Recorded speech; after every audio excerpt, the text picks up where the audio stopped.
तलाक के मुकदमे की आज आखिरी तारीख थी और जज साहब ने फैसला सुना दिया कि आज से तुम दोनों पति पत्नी नहीं हो, तुम्हारा रिश्ता ख़त्म। तलाक के कागज़ हाथ में लेकर वो सड़क पर आ गया था।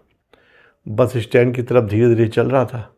बहुत ज़्यादा ही वो थक गया था। 5 साल दौड़ते दौड़ते तलाक के मुकदमे के सिलसिले में बुरी तरह वो थक भी गया था और बल्कि यूँ कहिए कि वो टूट भी गया था।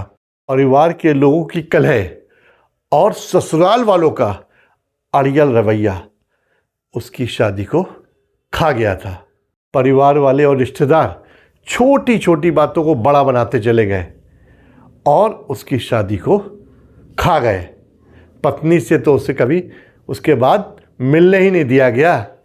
कड़ी धूप में वो चुपचाप चला जा रहा था। मन तो उसका कहीं रुक कर थोड़ी देर रोने का हो रहा था, लेकिन अपने आप को किसी तरह कंट्रोल कर रहा था। बस वो धीरे धीरे चला जा रहा था। अचानक उसने देखा कि पीछे कंधे पर किसी ने हाथ रखा और ये स्पर्श उसे कुछ जाना पहचाना सा लगा। नर्म और नाजुक हाथ। उसे लगा कि ये सपना है। जब उसने पीछे मुड़कर देखा तो वो उसकी पत्नी थी जो आंसू से रोए जा रही थी। पत्नी उसकी आंखों में देखकर बोली कि नहीं चाहिए मुझे कोई तलाक। अब वो बोला कि और ये कागज़ और घर वाले? तो पत्नी बोली फाड़ दीजिए ये कागज़ और भाड़ में जाए घर वाले जिन्होंने हम पति पत्नी को अलग कर दिया है। 7 फेरे लिए हैं आपके साथ, इस जन्म में तो आपका साथ मरते दम तक निभाऊंगी। कोई ताकत नहीं जो हमें आपसे अलग कर दे।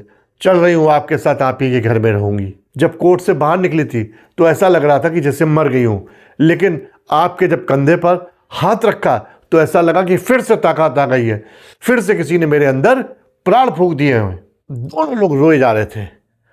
उसने भी पत्नी का हाथ कसकर पकड़ लिया तो सही समय पर सही निर्णय लेने से एक परिवार बिखरने से बच गया।